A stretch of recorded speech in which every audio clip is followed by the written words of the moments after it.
Hi there, good day everyone. For today's video, I will discuss my topic that's all about development and wealth. Have you ever imagined living somewhere else in the world?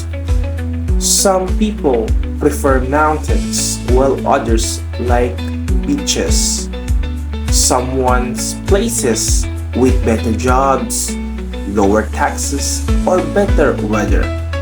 Our choice often depends on our culture, language, religion, values, and personal goals. In geography, these differences are studied through the concept of development. So, what is development? Development refers to the process of improving people's lives by giving them better access to education, technology, wealth, resources, opportunities, and freedom of choice. So, what are those indicators that the geographers measure how developed a place is? So, this include technology, infrastructure, wealth, health, education, and quality of life. But, however, there is no perfect place or most developed place in this world. So, how? For instance, in San Francisco, even though it is considered one of the most beautiful cities in the United States, but the cost of living there is very high, like the housing prices, apartment rent, transportation, food, and other daily expenses are much more expensive compared to many other cities in the US. Many people move there for the job opportunities, especially in technology. But some also live because living expenses can be difficult to manage. Other historical cities such as Jerusalem, Athens, and Baghdad are rich in culture and history, but they also face problems like overcrowding. Yes, overcrowding. Meanwhile, in China, even though China experienced rapid economic growth, but it also struggles with pollution, different working conditions, and limited personal freedom. Even within the United States, different places have different strengths. Like in Colorado is known for healthy residents. In Utah, for largest houses, and Texas for strong state pride. So now let us proceed to the Global North and Global South. The terms Global North and Global South are frameworks used to analyze the relative wealth and power of countries worldwide. This system is often used interchangeable with the United Nations categories of more developed and less developed countries. The Global North typically includes countries in North America, Europe, Japan, South Korea, Taiwan, Australia, New Zealand, and Israel. The Global South generally encompasses Latin America, Africa, the Middle East, excluding Israel and other parts of Asia and Oceania. Historically, the division traces back to the rise of European dominance during the Industrial Revolution, the subsequent colonization, which created significant economic and power disparities between northwestern countries and the rest of the world. The framework gained prominences after the World War II, evolving from early systems like the Three World Theory, while the North and South concept was first used in 1969. It was popularized by the 1980 Band Report, which rough divided the rich and poor countries based on GDP with some exceptions. While this system is seen as an improvement over previous classification, it was faced criticism for its advantage and for grouping diverse countries together. However, its increases usage suggests it will remain relevant in decisions about global development and power dynamics. People living in MDCs and LDCs experience life very differently. MDCs means more developed countries usually have higher incomes, advanced technology, better infrastructure, and longer life expectancy. On the other hand, LDCs means less developed countries often faced lower income levels, limited technology, weaker infrastructure, and shorter life expectancy.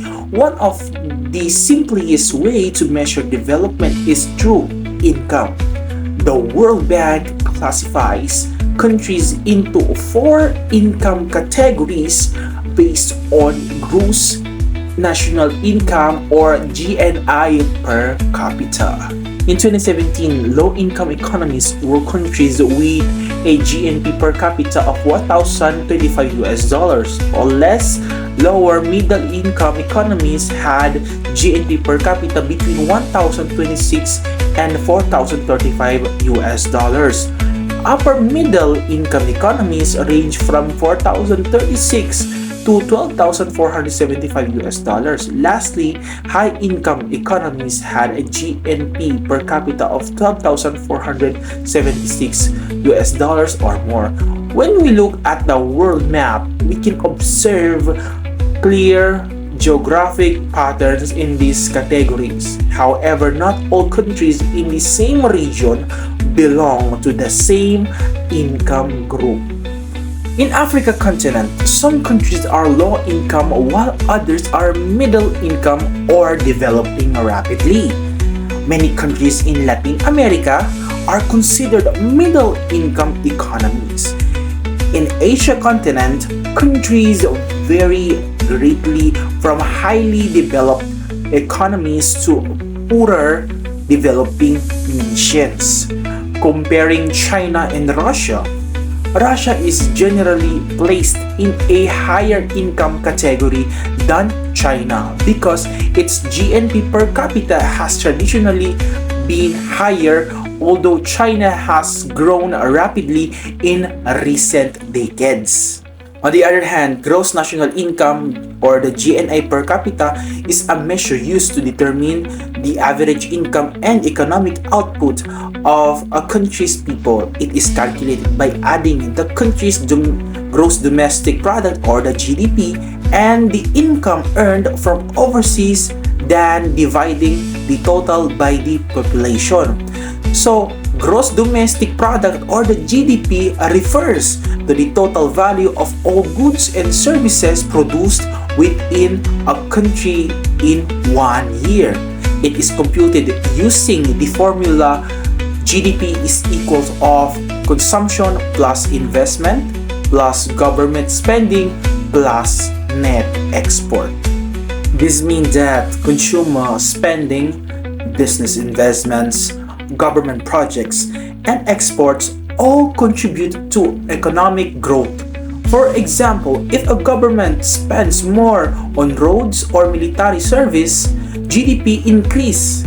Likewise, when consumers buy more products such as food or holiday items, economic activity also rises. However, if a country imports more goods than it exports, GDP may decrease because more money leaves the country. GNI is slightly different from GDP because it also includes income earned abroad by citizens and companies of that country. For instance, the Coca-Cola Company earns profits from many countries around the world, and those profits are counted in the United States GNI. To find the per capita figure, the total GNI is divided by the country's entire population. The formula is GNI per capita is equals of total GNI divided by the entire population. But this doesn't mean every person earns exactly that amount. Instead, it represents the average economic output per person, including children, elderly individuals, and unemployed citizens. GNI per capita is important because it helps compare the economic condition and level of development of countries. Nations with higher GNI per capita often have better healthcare, education, infrastructure, and standards of living, while countries with lower GNI per capita may experience more poverty and limited resources. Smaller countries such as Qatar, United Arab Emirates, and Brunei rank higher in GNI per capita. How? Because they earn a lot of money from oil while having smaller populations. This means each person's average share of the national income is much higher. Other countries like Singapore and Switzerland also have higher GNI per capita. Why? Because of strong businesses, higher exports, advanced technology, and smaller population size.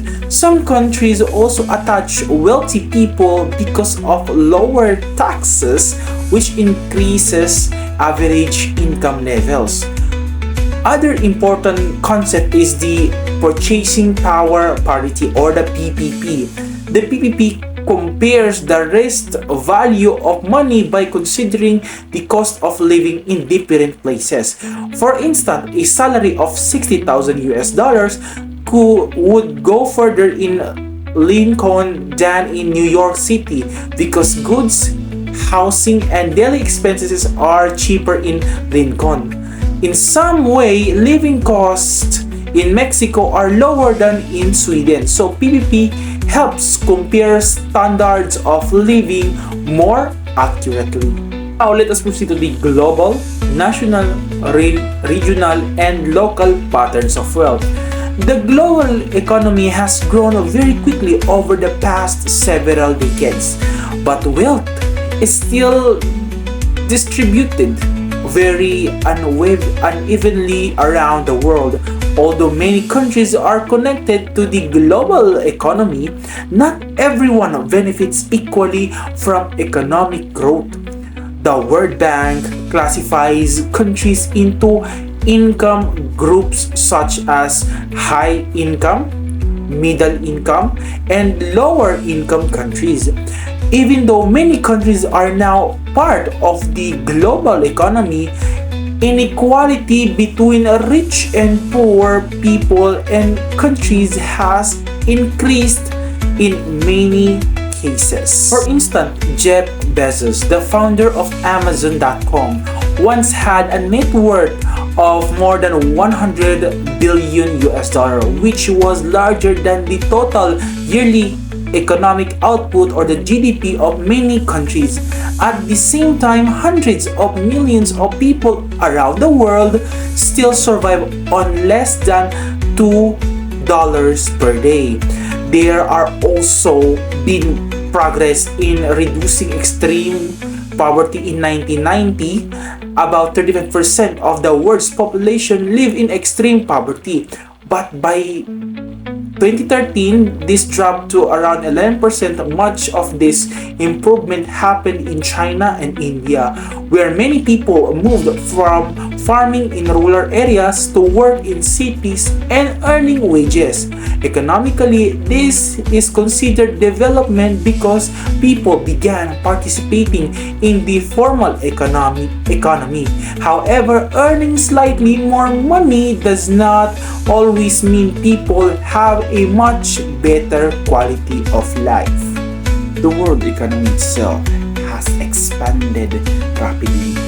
Global GDP grew from about $34 trillion in 2002 to around $76 trillion in 2016. These show how fast production, trade, and consumption increased worldwide. However, this rapid growth also raises concerns about sustainability, pollution, climate change, and the overuse of natural resources.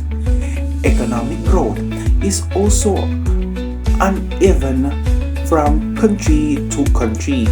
Some wealthy countries, such as Russia and the United States, experience periods of slow or negative growth, while poorer countries like Rwanda experience very fast growth rates.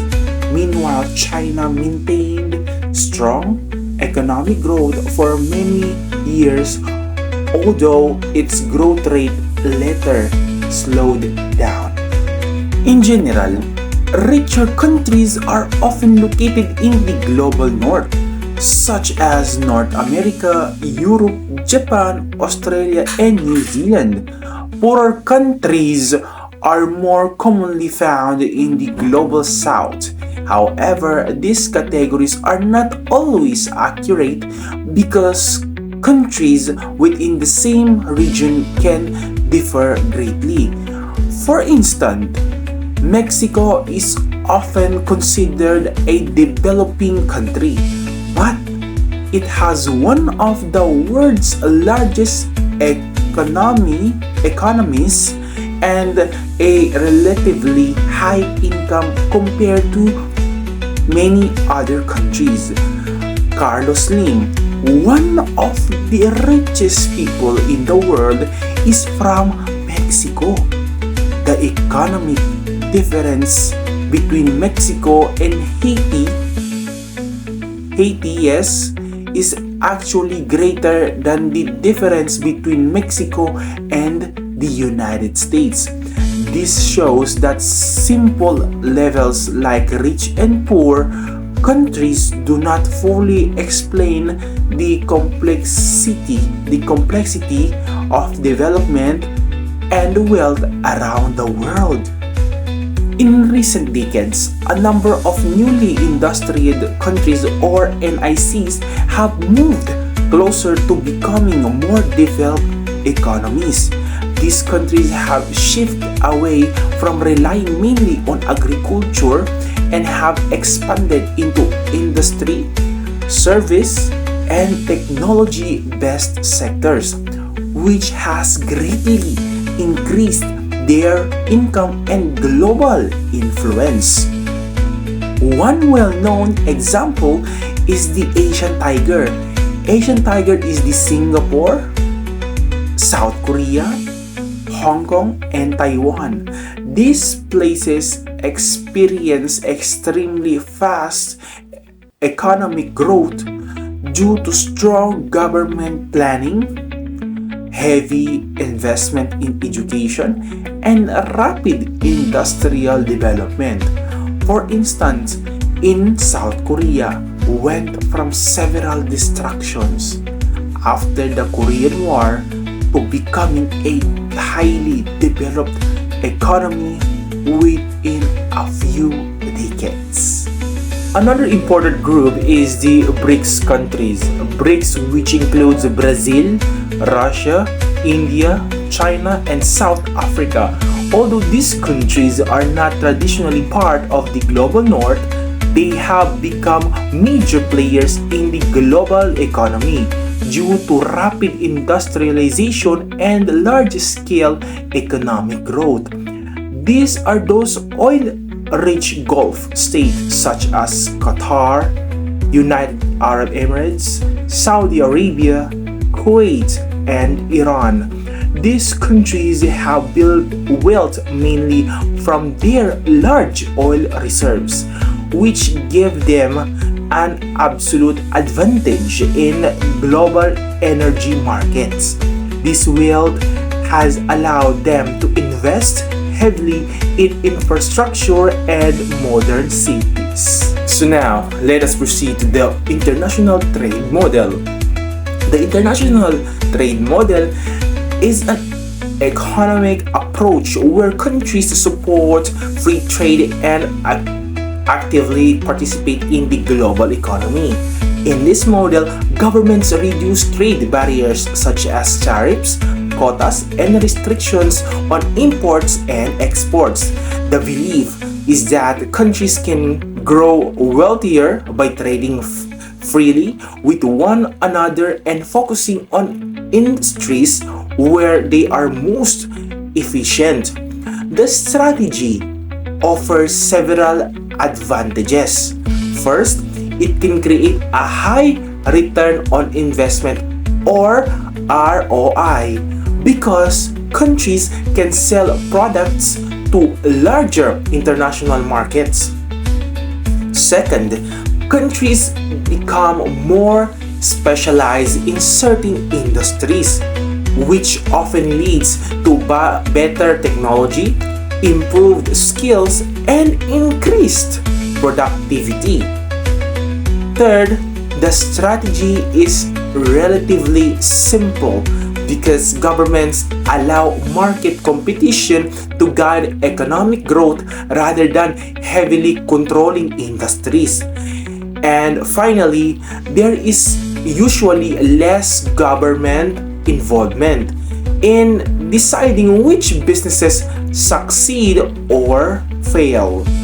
The supporters of the international trade model agree that free trade increases prosperity for countries overall, although some businesses and workers may struggle when foreign competition increases. Economists believe the total economic gains are greater than the losers. Since the end of the World War II, the United States has strongly promoted this strategy by encouraging countries to open their markets and reduce trade restrictions. The European Union has also encouraged free movement of goods and services among members countries. Fast-growing economies such as the Asian Tigers and the BRICS also benefited from export-oriented trade systems. Countries that follow this model usually develop a comparative advantage, meaning they focus on producing goods or service they can make more efficiently than others. For instance, South Korea. First, they are concentrated on simple electronics and later expanded into shipbuilding, automobiles, and technology industries. Though investment, training, and experience, South Korea became one of the world's top exporters. However, specializations also has disadvantages. When countries focus heavily on certain industries, they may reduce attention to others. This trade-off is called opportunity cost. For instance, Japan prioritized industry development after the World War II and became more dependent on imported agricultural products. The international trade model can also negatively affect some workers and industries. In the United States during the 1980s, industries such as steel manufacturing and coal mining declined because cheaper imported goods entered the markets. Workers in those industries often lose jobs or had to search for new careers. Other industries that may suffer from free trade include textile factories, small farms, furniture manufacturing, and local businesses that cannot compete with cheaper imported products. While the international trade model can create economic growth and technological progress, it also has several important disadvantages. There are three major negative effects. First are the vulnerability to global market changes. Second, loss of local control. And finally, the unequal benefits among the population. One major problem is that countries became highly dependent on unpredictable global markets. When a country specializes in only a few products or industries, sudden change in global price or consumer demand can seriously harm workers and businesses. For instance, many farmers in Indonesia and Malaysia shifted from growing food crops to producing palm oil. It because global demand and price were high during the 2000s. However, when palm oil prices later dropped, many farmers experienced several financial hardship. This shows how relying heavily on one export product can be risky because global markets can change quickly and unexpectedly. In many commodity industries, the people at the bottom of the supply chain often suffer the most during economic downturns. Another disadvantage is the loss of local control. Countries that join free trade agreements may lose the ability to fully protect local industries and workers. For instance, under the North American Free Trade Agreement or the NAFTA, businesses in the United States were able to move factories and production facilities to Mexico, where labor costs were lower. Many American workers wanted the government to stop companies from relocating, but trade agreements limited the government's power to interfere. As a result, local communities often had little control over job losses caused by global businesses' decision. A third criticism is that the benefits of international trade are not shared equally. Although consumers may enjoy lower prices on imported goods, many local workers and producers lose their livelihoods. For instance, after the NAFTA increased trade between the US, Mexico, and Canada, millions of small Mexican farmers struggled to compete against cheaper mass-produced corn imported from the US and Canada. Corn exports to Mexico increased dramatically, making it difficult for local farmers to survive economically. As many rural workers lose jobs, migration from Mexico to the United States also increased because people moved in search for employment opportunities. So that was it. I hope you learned a lot about my topic, the development in wealth, and you enjoyed also my video. Again, this is yours truly, Upam, signing off.